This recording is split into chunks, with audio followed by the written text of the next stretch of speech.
The primary resource for my talking today is going to be Ericksonian hypnotherapy and information that I gleaned from a very well-respected book in hypnosis called Hypnosis in the Relief of Pain by Dr. Hilgard and Hilgard. It's a married couple from Stanford University who are researchers in the field of hypnotherapy and pain management. And their approach to pain management and hypnosis is very directive approaches. Very directive approaches. And in their experiments, because of needing to have every person measure up to their standards, they use a very specific technique with every person, and then they get statistics on what percentage of the population can respond to those techniques, who can and who cannot be hypnotized based on their techniques. The problem with that is, from a clinical perspective, you would not just use one technique with a client. You would try 3, 4, 5, 6, 7, 8 different techniques to see what techniques this particular client responds to best.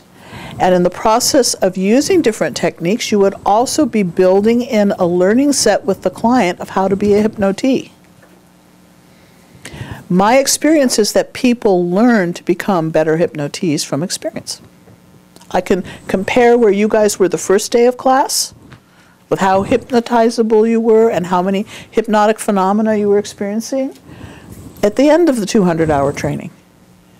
Most of my students become expert hypnotees by end of 200 hours because you've had so much exposure and experience.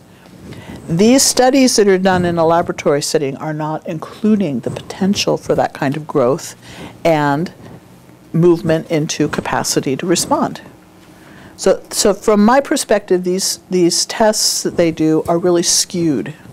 They're really kind of flat. They're not really similar to what would happen in a clinical setting when you have a lot of variety of approaches. Because they're doing scientific studies. You know, they're measuring everybody against a particular standard. So in the book, Hilgard and Hilgard's book, there is a theory and a history of pain management. It's a good academic read for any of you who like kind of medical type of writing, because that's what it is. And they describe that the very first theory of pain came about in 1886 by a Dr. von Frey, which he called the theory of specificity. And the theory of specificity is looking at the physiological, neurological, biochemical response in the body to pain. And what happens between stimulus, sending information to the brain responding with neurochemicals, with a fight and flight response. If you're feeling pain, the tendency is to move away from whatever the stimulus is, like a hot iron, for instance. And it happens very quickly.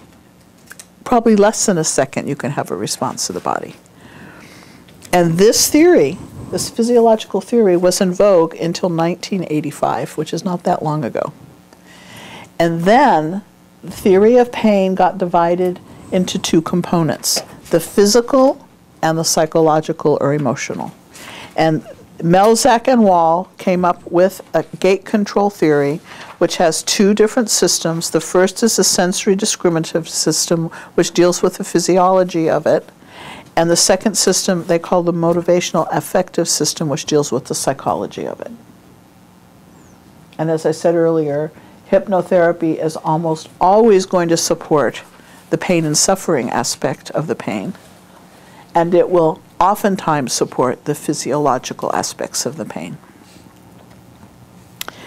So we're going to learn a bunch of different approaches in a general kind of way first, and then we're going to learn some very specific techniques that you can use that I can tell you from experience almost always work for my clients. And it is incredibly rewarding if somebody comes in with a chronic issue of pain and they leave your office pain-free, or they leave your office with the sense of hope and realization that they are not the pain. When people are immersed in pain cycles, their whole life becomes about the pain. And it's such a rewarding thing to be able to support people in moving out of that hopelessness. So here are some basic approaches, and then as we go through this morning, I'm going to give you a very specific technique, which actually you saw me demonstrate in level 1 with Lucy. I did it very kind of casually, but we're going to go through it and learn the technique itself today. So the first approach to pain management is teaching a client to relax. So it's a pretty evident concept to teach a client self-hypnosis. Teach a client how to relax him or herself for pain management as a starting point. Why does relaxation help pain? Well, it's dealing with both levels. It's dealing with the physiological level of letting the energy flow more freely and not tightening up against it because of anticipating or being worn out around it. When your energy is relaxed, your energy system can flow and bring healing and relief to the areas that are painful. And then the emotional component is feeling like you've got a little bit more control. So besides relaxation, you could work with traditional hypnotherapeutic approaches of giving direct suggestions. And this, of all the techniques, is the least effective. Because if we could tell our pain to go away, and it would work, we wouldn't have issues with pain, right? Because nobody wants to be in pain. But direct suggestion will only work when a person is in a highly, maybe a state of shock would be an example. And here's a story that comes from some of the literature about Milton Erickson's experiences. He worked in a teaching hospital as a psychiatrist. He trained medical students in hypnotherapy. And he was on his way to work one day, and because he was in a wheelchair, he needed to use the emergency entrance of the hospital to get into the hospital. And he'd go to the elevator and go to his teaching room. Well, he was coming in the hospital one afternoon, and an ambulance had just arrived with an accident victim of a man who was bleeding to death on a gurney. And this guy's head was at the same height as Erickson's head because Erickson was in a wheelchair. And they ended up on the same elevator.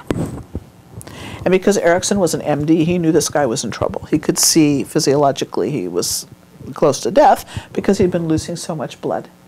So he got in the guy's face, he got rapport, eye contact, and he said, "What's your name?" The guy says, "John." He says, "John, stop bleeding now." And the story is that he saved his life because John responded to that direct suggestion. And the reason he was capable of responding to it is because he was in shock. He was out of his own way and went directly to the subconscious mind. But don't throw it out. If you're in an emergency situation, consider using direct suggestion because it could help. In contrast to direct suggestion would be the Ericksonian style, which he developed, which is more permissive and indirect suggestions. And this could be through telling a story. Let's say someone has had a car accident and has been disabled because of the car accident. Maybe they've lost the use of a limb, or they're laid up and healing for months and months and months in chronic pain. And you could tell a story and indirectly suggest the diminishing of pain, such as this story. Have any of you gone to the beach on a fall day and walked in the water and felt the cold water come up on your feet when the waves come in? And how freezing cold that is on a cool day to have that cold water on your feet? And how you just immediately want to just get away from the wave? But as you continue to walk down the beach, the water keeps coming in over your feet, and after a while, you acclimate. It becomes unnoticeable. You don't even think about the temperature of the water anymore. You have complete freedom to walk in the water and enjoy the water without any awareness of how cold it is. Now, do you see how that could be an indirect suggestion to someone? You're using an experience that most of us can relate to as a way to teach the unconscious how to resolve the chronic pain. My husband recently has been dealing with tinnitus. Or tinnitus is another thing. And as a musician, that's hard for him. He's very anxious about it. But he's learning over time that he can adjust to that and not be so uptight about it. Just kind of let it be in the background like white noise is. It's the same kind of thing. You can learn to adjust. So that would be indirect suggestions. Another suggestion or process that you can use is called hypnotic amnesia. And this is another Erickson story. He did a lot of work with patients with chronic pain, like cancer pain. And there was a story of a woman who had cancer pain that was not consistent. It would be bouts of pain. And she was in bed. She was definitely on her way out. She was dying. But she was very anxious about these bouts of pain. So the time that she did have was fraught with worry and anxiety, anticipation of when the next bout of pain was going to come. So he trained her in self-hypnosis. He taught her to hypnotize herself as soon as she started to feel any of the pain, to do pain management techniques, and then to give herself the suggestion that she would forget what the pain felt like the next time. And so between the bouts of pain, she wasn't anticipating it. She wasn't worried about it. She just used her technique as soon as the pain started. She had hypnotic amnesia. Now, normally, we do have amnesia about our pain. That's why women who have difficulty with their first birth are willing to get pregnant again and have birth again. They forget it until they're in it. Is that true? And then there's analgesia. And analgesia is creating numbing sensations in the body. And one of the most standard hypnotic techniques in the world is a technique called glove analgesia, where through self-hypnosis you train a client to create a numbing sensation in their hand that's like Novocaine, or your hand has gone asleep, or the sensation of what it would be like if you were playing in the snow without gloves, kind of numb and tingling. And then you transfer the numbness to whatever area of the body you're going to have a medical procedure or you've injured to take away the pain, because it numbs it out. And I have a script in here that you can follow. We're not going to actually do it in class, but there's a script in here for it. And then on my pain management CD, which has all of these techniques on it that you're going to hear about, there's an example of doing self-hypnosis to create glove analgesia.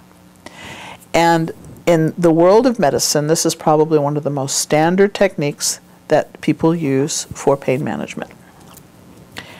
And then anesthesia is when you create, through hypnosis, a somnambulistic trance state where you have no awareness consciously of what's going on. It's like being under anesthesia. And I worked with a client once who was really, really good as a hypnotist, and he told me that he had learned self-hypnosis, and he had had a gallbladder surgery, a major surgery, using only hypnosis, no medications. There was an anesthesiologist standing by just in case, but he hypnotized himself into a somnambulistic state where he had no awareness of what was going on around him and no experience of pain or sensation. And he warned the doctors that during this surgery, it's very important that you use positive languaging, because my unconscious is hearing everything you're saying. Do not use the word pain when I'm in hypnosis, because my unconscious will hear the word pain and will think pain and respond to pain.